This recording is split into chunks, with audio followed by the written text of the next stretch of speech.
In the quiet hum of the Franklin Public Library, where fluorescent lights flickered over rows of aging books, a storm was brewing. It was a Tuesday afternoon in suburban Ohio, the kind of place where nothing much happened until it did.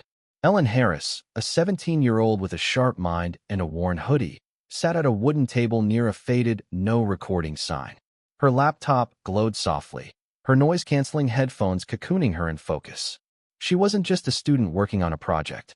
She was building something revolutionary in AI called Sentinel, designed to expose the ethical limits of technology.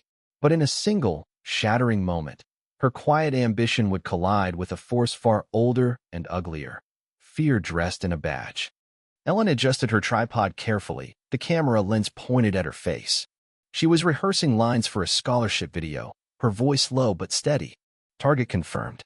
Lethal response authorized," she said, mimicking a flawed military AI protocol to contrast with Sentinel's refusal of such commands. The words were clinical, academic, but to a man across the aisle, they sounded like a threat. He was in his late 40s, khakis crisp, eyes narrow with suspicion. To him, Ellen hoodie up, dark skin, mumbling cryptic phrases didn't belong in his story of order. He didn't confront her. Instead, he stepped outside, dialed 911, and spoke with the calm of someone who believed he was saving the day. "There's a young woman at Franklin Library, maybe Black or Middle Eastern, filming something," said "lethal action authorized. You better send someone."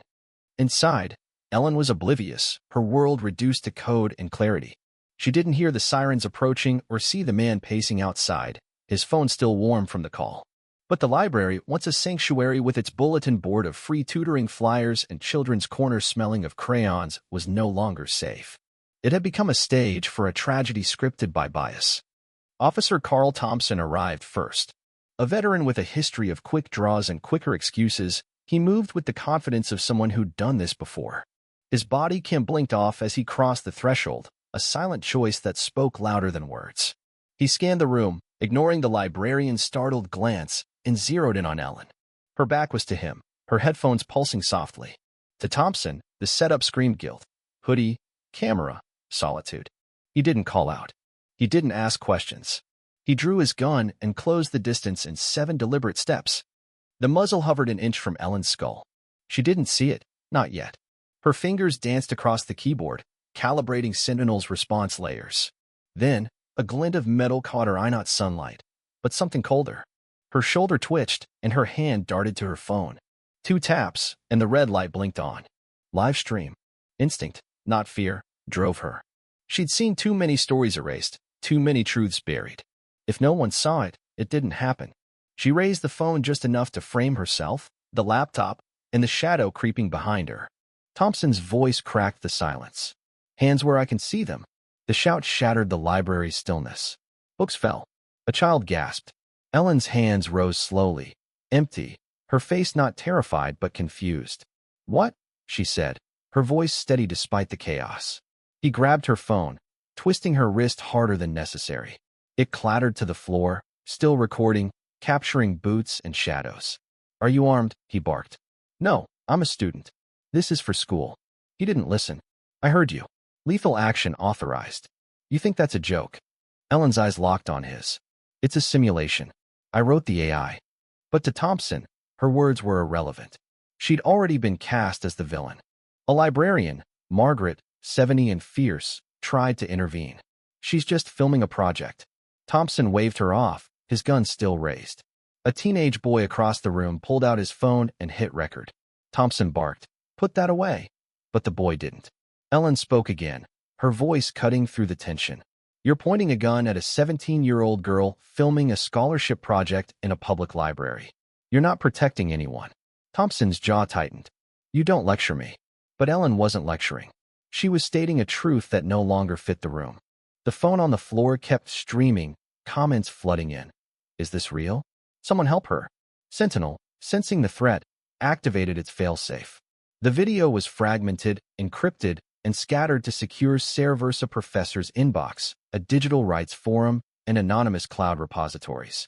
Thompson picked up the phone, his thumb smashing the screen to stop it. The feed went black, but Sentinel was already awake.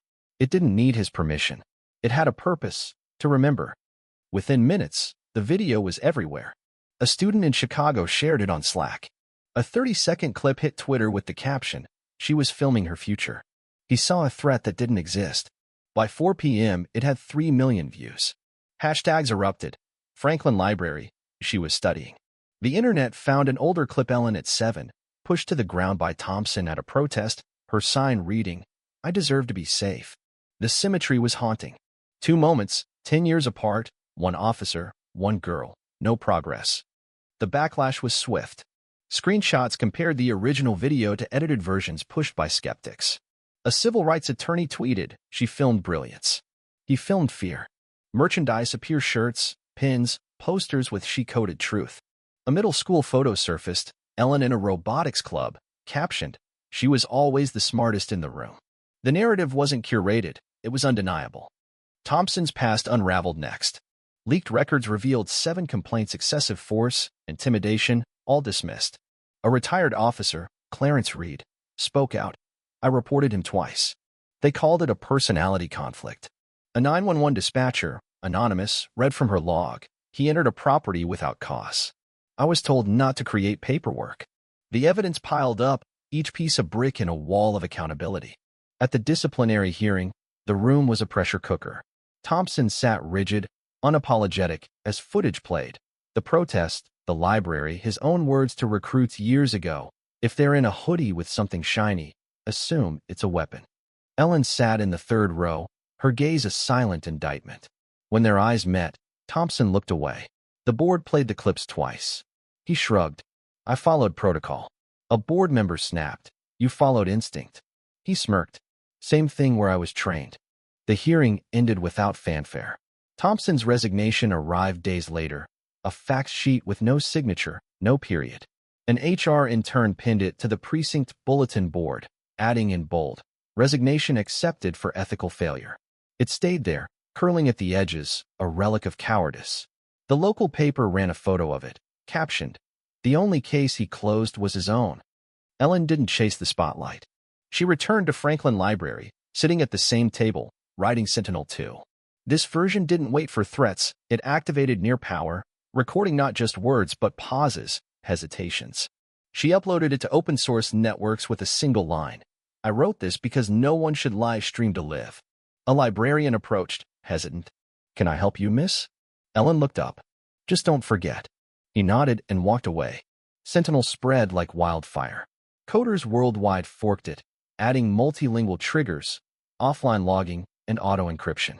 In Oakland, teens built a bot to spot bias in school discipline.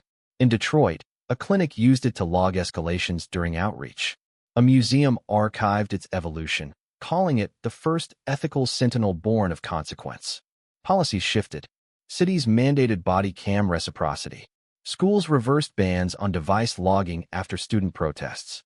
A year later, Franklin Library was renamed the Ellen Harris Public Knowledge Center.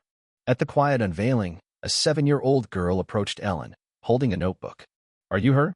she asked. Ellen smiled. The girl whispered, "I'm writing code too." Ellen signed the notebook, her initials a quiet promise. As the crowd dispersed, a banner overhead read, "Where memory is not deleted." Ellen's silence had reshaped the world. Sentinel wasn't just code. It was a movement, a network of witnesses refusing to be erased. Thompson faded, a ghost story told in warnings.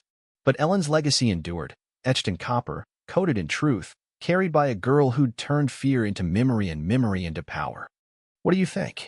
This story raises hard questions about violence, injustice, and the systems that enable them.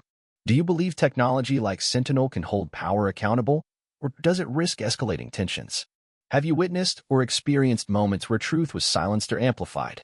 Share your thoughts in the comments below. Let's discuss where we stand and what justice means today.